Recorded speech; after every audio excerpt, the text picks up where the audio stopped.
South Korean students breaking into the residential compound of the U.S. Embassy in Seoul, protesting President Donald Trump's demand that South Korea pay more for the cost of U.S. troops.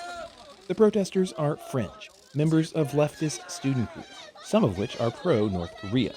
However, it reflects the possibility of increasing anti-U.S. sentiment here. Trump says South Korea and other allies are taking advantage of the U.S. He reportedly wants Seoul to pay more than 5 times the amount it contributes now, a demand many see as unreasonable.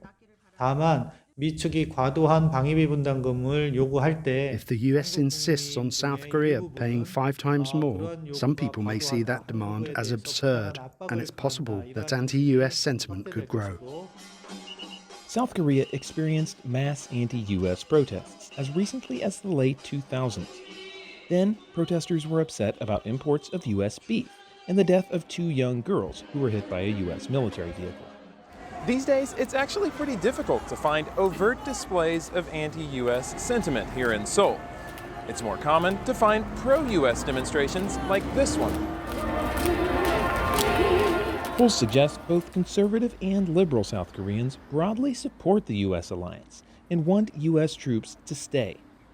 It's not guaranteed to stay that way forever, though.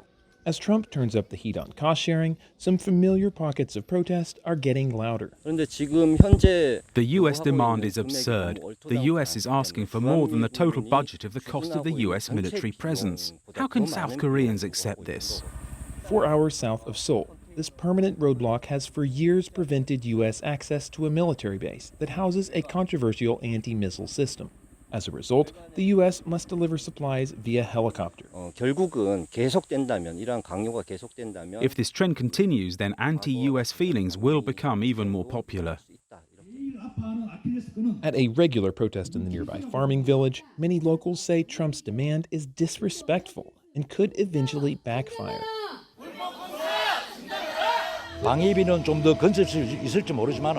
may be able to result in some profit for the U.S., but in the end, South Koreans will feel more distanced from the U.S. It's an outcome that Trump seems increasingly willing to risk. Bill Gallo, VOA News, Seoul.